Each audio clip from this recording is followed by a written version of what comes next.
Welcome to Resourced and Resourceful Leadership, a podcast for people who care about the world and their impact in it. I'm your host, Dr. Christine Pettit, and I'm so happy that you're here today. Thank you for joining me. Today is an episode where I want to talk about a theme that came up in my coaching earlier this month, or maybe at the end of May. And then it's been really helpful to come back to just throughout the month. And then I'm also going to share some recaps and updates about how June has gone for me now that this will be released on the first day of July, which is my birthday month. July 13th is my birthday coming up. And yes, I do like to celebrate all month in different ways, but not a lot of concrete plans right now. They're shaping up. So anyway, this is taking the long view. That's the theme. And June updates as we enter July.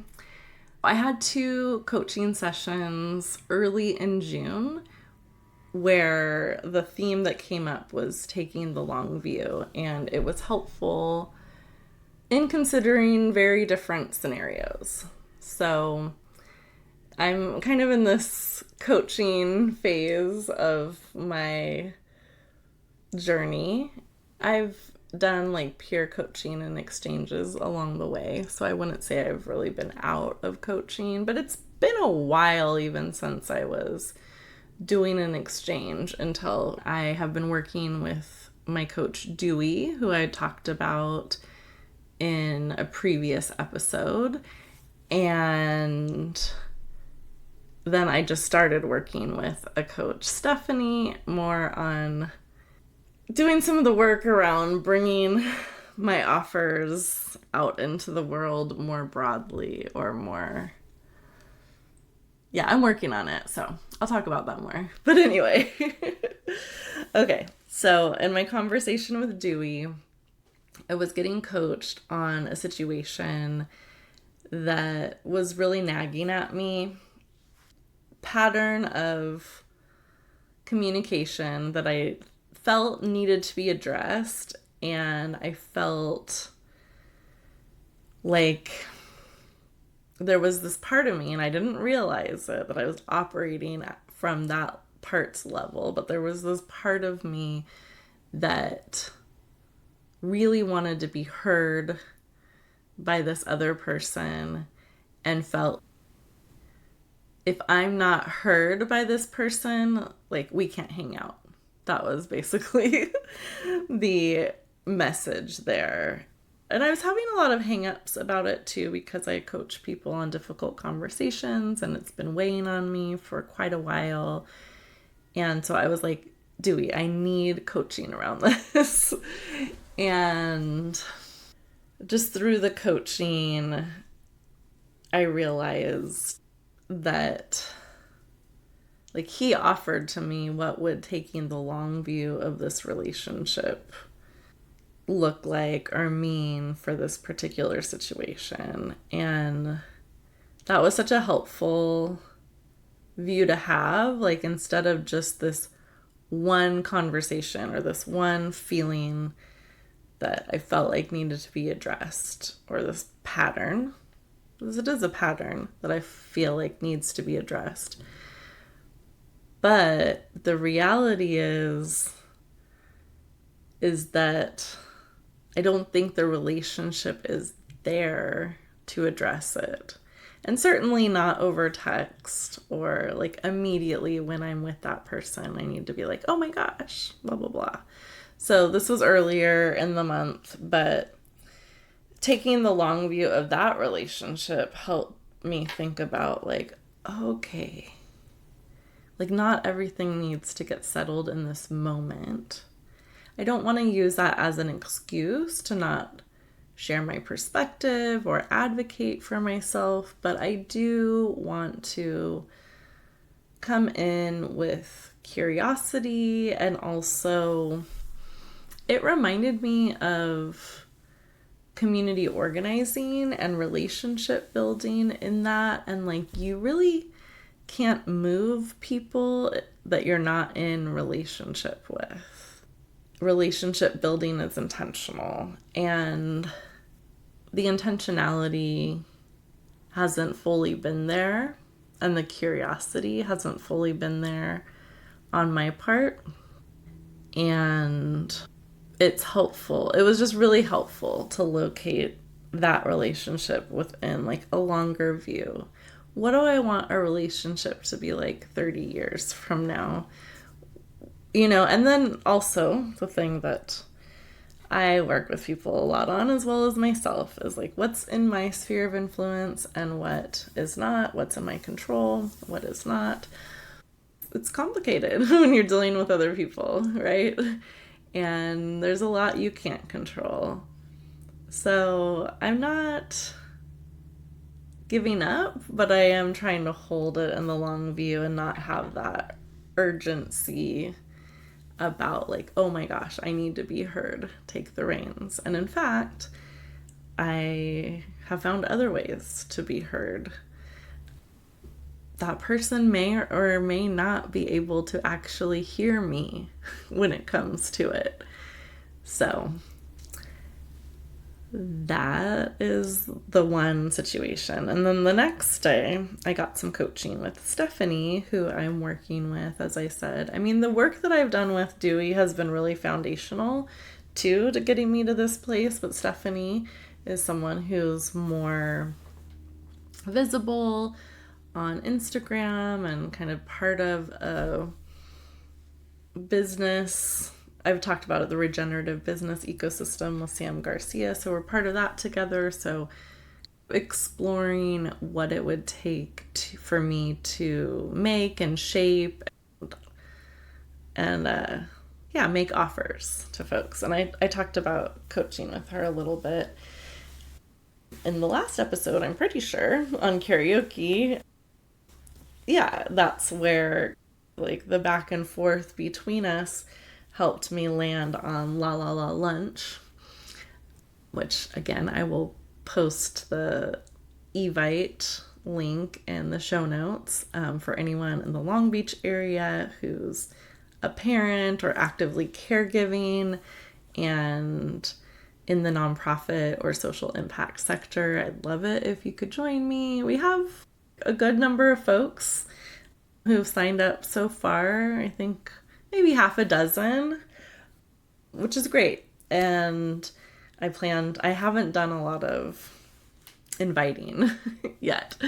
So, but also it doesn't need to be too huge. So we'll see. But yeah, I think we're probably at like 6 or 7.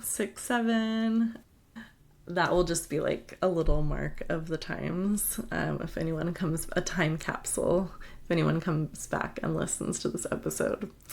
Okay, tangents galore over here. So anyway, with her, we were using the perspective of my future self to look back on how I was feeling in that moment, feeling like, who am I to put offers out there into the world, especially like something that I formulate and sell, like that's from me, of me, versus the kind of custom work that I do with people, which, I mean, who am I to do that either?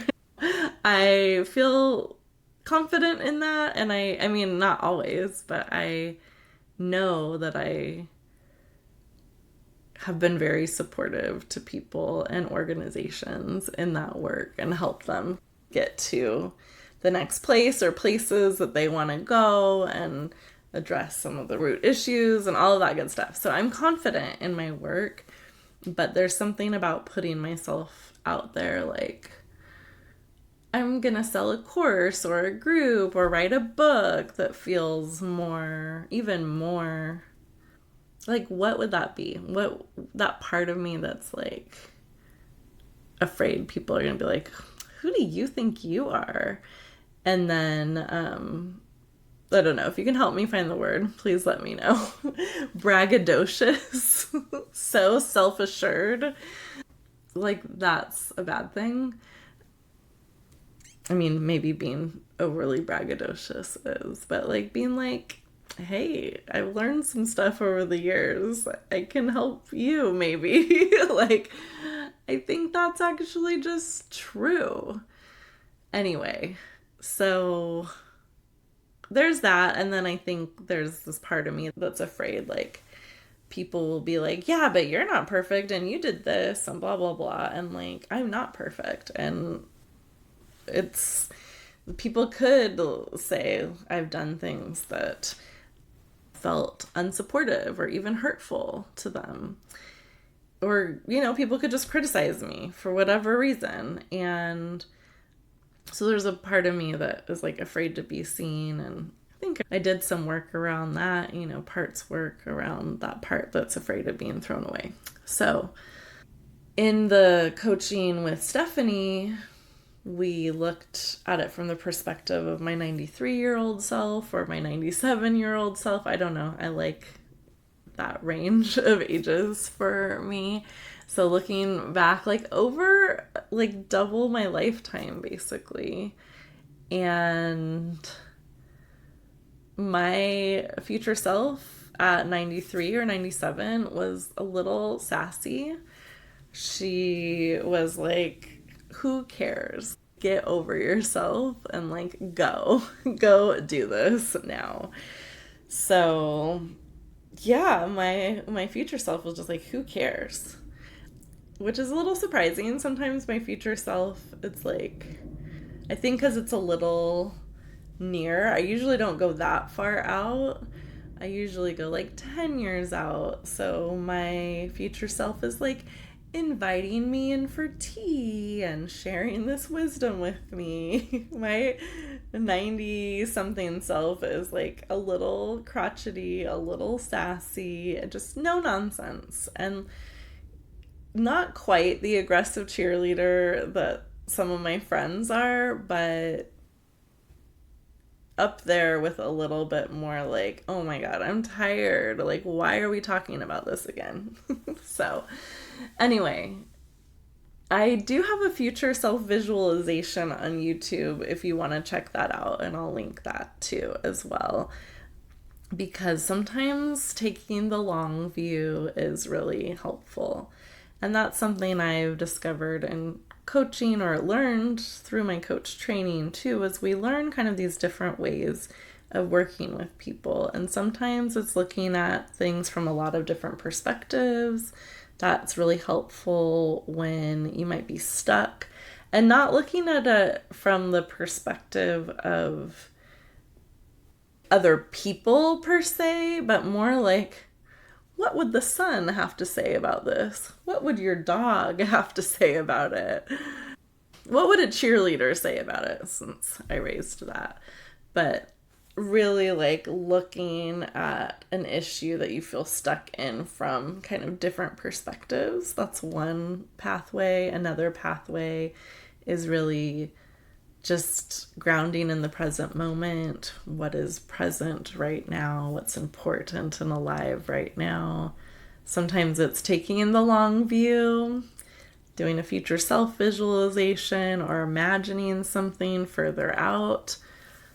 Sometimes it's looking at the parts, kind of the things that are getting activated, and maybe pulling you in different directions, or or giving you pause, or that's another thing to go to when you're stuck too at times. So anyway, and there's more, but that pathway can be really helpful. So there is a future self visualization that I recorded. There's other ones you can find online too. And I encourage you to check that out if you think it would be helpful. So I've really been taking this idea of the long view into like integrating it this month. And this month I've been up to a few things. So I shared in a previous episode that I was doing an inner wise self love note challenge that came out of some journaling that I did on May 30th, right before June started.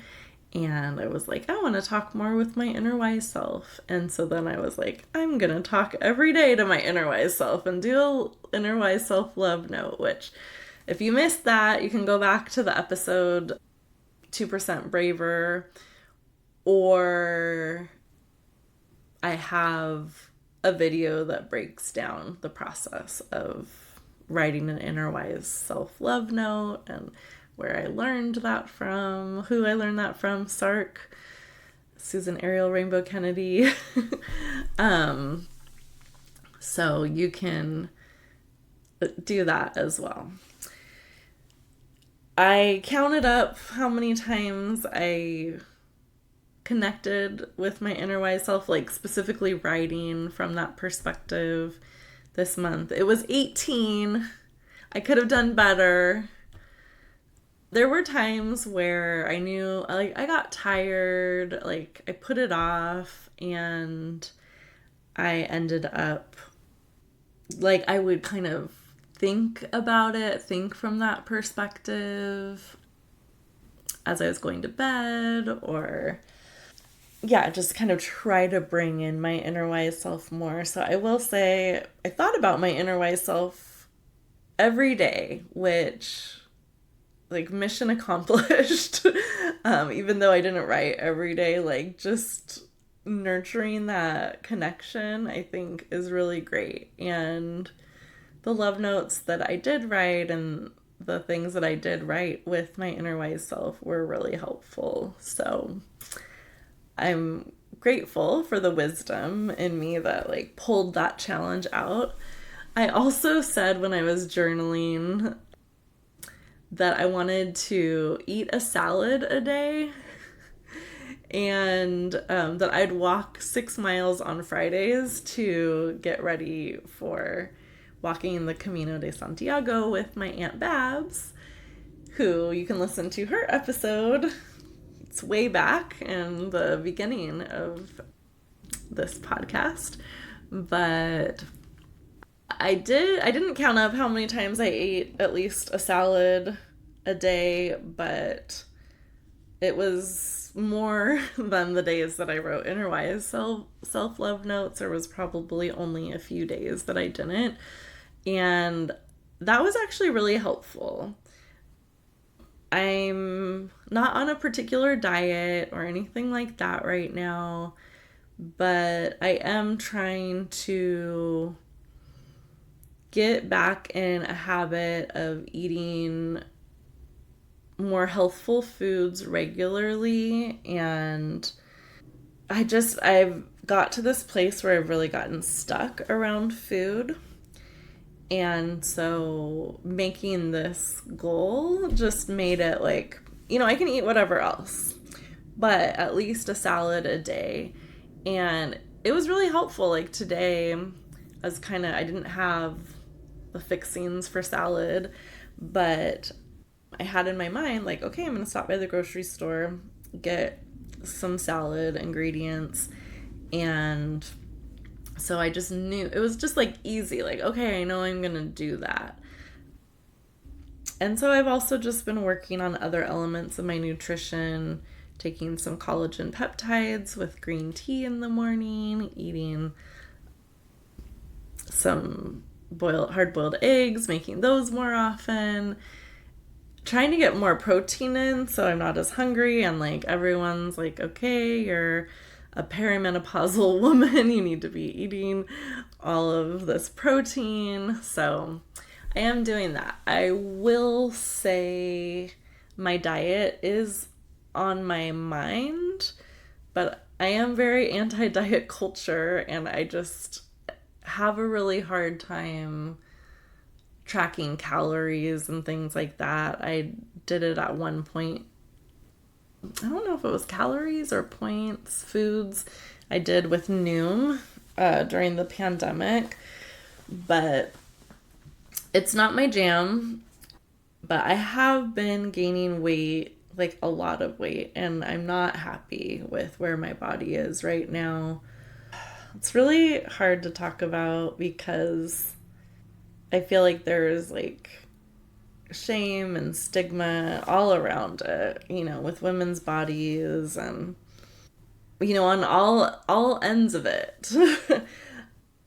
But definitely over the last probably 6 years since the pandemic, and I don't know that it was, I think it just kind of coincides. Maybe it is I'm working from home, so I have a more sedentary lifestyle, but I think a lot of it is just like shifts in metabolism and my hormones over time. And so that is frustrating. I'm still doing my workout goal. I'm on track for 135 workouts this year, though I feel like I'm gonna have to step it up. I've definitely slowed down a little bit, but I'm at least more than halfway to that goal, and we're halfway through the year. So staying active has been a goal of mine, and I know, like, again, because of where I'm at in my life cycle or whatever, the life cycle of the perimenopausal woman or the woman, I know that I need to do more strength training, and I do that at least once a week, but I need to get in another exercise with, another kind of session of that. So anyway, I did a really good job with the salad goal. And it's not the diet, but it's adjacent to these feelings about where I'm at, the food that I'm consuming, and like just trying to remind myself what I like to eat, what I can cook. It's also been a very busy month. So I'm proud of myself for the progress that I've made on that. Have I been walking 6 miles on Fridays like I wrote I would? No. No. It's been, like I said, a busy month. I think just a lot. Like I have projects wrapping up this month or in June, end of the year, the fiscal year type stuff. So we'll see. I did have a moment with my trainer, Emily, who I've also interviewed on this podcast. That's just going to be the theme. And I was expressing how unhappy I was with my body right now. And there were some tears as well, which kind of surprised me. I think I was just like, I just have to say I really don't like where I'm at with my body right now. And it was helpful to just say that, and also to acknowledge that I'm not alone. A lot of people my age and, women who are going through perimenopause are probably feeling similarly. And she also reminded me of the fact that, like, I will be able to go to the Camino and walk long distances without really training. And yes, it would be better if I did. And, I'm not ruling out having to take a bus to the next stop or whatever. But I have a strong body that allows me to move through the world. And I appreciate that. And so it's both and there. But also, like, as I am looking at improving my overall health and well-being, taking the long view here is helpful too. And one of the things that I'm doing is I started hormone replacement therapy about 2 weeks ago. Oh my gosh.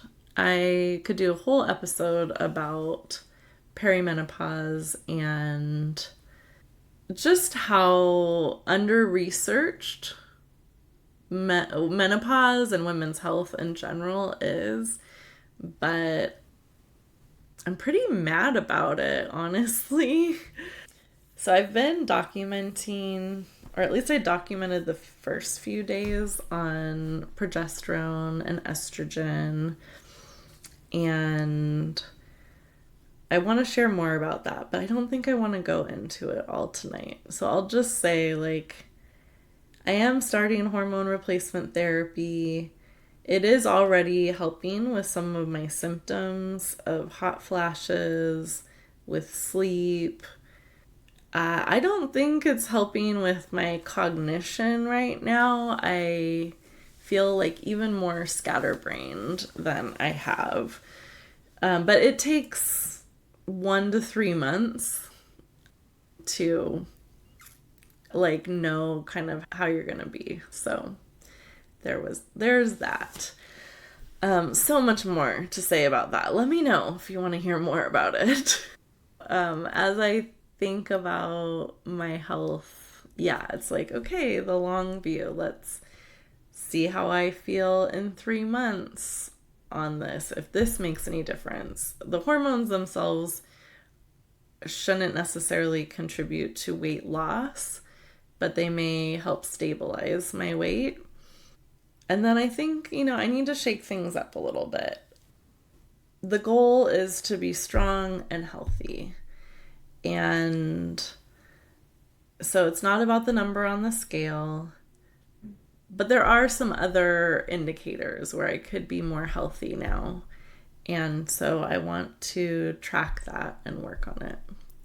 Whew, well, that's a lot. I don't know if you wanted to hear all of that, but those are some of the things on my mind right now. And I just wanted to document them because I feel like I am doing a lot of inner and outer work right now, and I want to share about it and document it.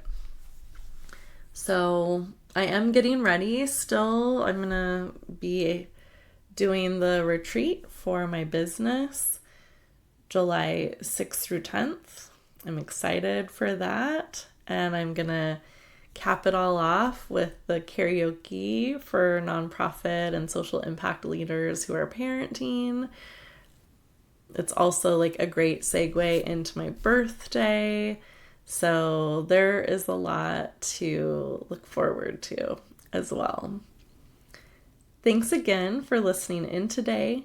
If you want to hear more of the Resourced and Resourceful Leadership podcast, please follow or subscribe to the show wherever you get your podcasts. To support the show, please leave a 5-star review and share it with a few people who you think would appreciate it. And please check out the link to SpeakPipe in the show notes. I'd love it if you left me a message about what stood out to you from this show or topics you'd like me to cover in future episodes. And before I say thanks again and take good care, I will say back to kind of what was enlightening to me were some podcast episodes I listened to, but also the documentary. It's like a docu-series, 3 episodes called Balance, a perimenopause journey, and I learned a lot from that. So if that's interesting to you, I recommend that you check it out. I'll put a link in the show notes. Thanks again and take good care.